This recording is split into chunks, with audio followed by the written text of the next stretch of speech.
제주를 찾아주신 환경기자 여러분 반갑습니다. 올해 세계 컴퓨터의 주제는 플라스틱 오염 정시입니다.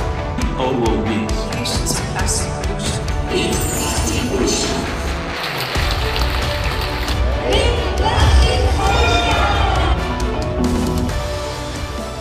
Plastic দূষণমুক্ত অভিযানের মাধ্যমে আমরা গত ৪০ দিন ধরে বিশ্বের অনেক জায়গায় স্বেচ্ছাসেবা কাজ চালিয়েছি। আর আজ শেষ দিনে আমরা প্লাস্টিক দূষণের অবসান নিয়ে এই গ্লোবাল ফোরামের আয়োজন করেছি।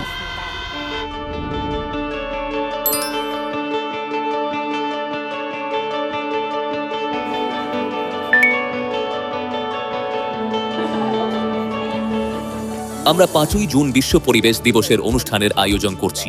আমি বিশ্বাস করি এটা অত্যন্ত অর্থবহ যে আশেজ ও যুববয়স্করা জেজুতে এই ধরনের ফোরামের আয়োজন করেছে।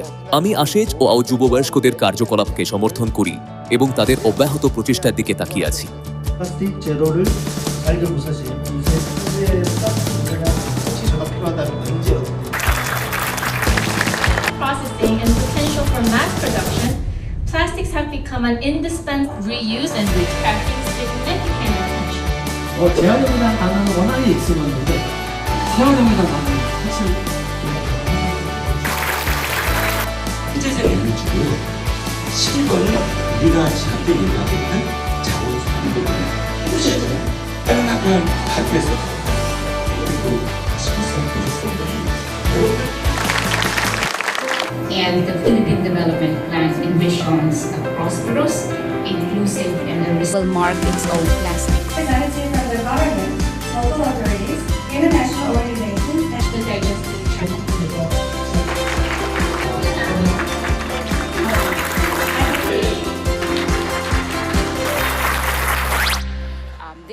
এটি এক অসাধারণ সুযোগ এবং এই অনুষ্ঠানের আয়োজক যুববয়স্কদের আমি সাধুবাদ জানাই। আপনারা নিশ্চিত থাকুন যে ফিলিপিন্স থেকে আমার সমর্থন পাবেন। এই অনুষ্ঠানের প্রাথমিক লক্ষ্য হল প্লাস্টিকের সমস্যাটিকে বাস্তব পদক্ষেপ এবং দৈনন্দিন অভ্যাসে রূপান্তরিত করা। আমি আশা করি আজ এখানে নিযুক্ত যুববয়স্করা অন্যদের অংশগ্রহণ ও স্থিতিশীল অনুশীলনে নেতৃত্ব করতে অনুপ্রাণিত করবে। প্লাস্টিক মুক্ত করা একটি বিশ্বব্যাপী বিষয় এবং আশেজ ওয়াওয়ের সক্রিয় অংশগ্রহণে আমি সত্যিই মুগ্ধ। 아세즈 와우에서 활발한 활동을 하고 있다는 거에 대해서 굉장히 고무되었습니다.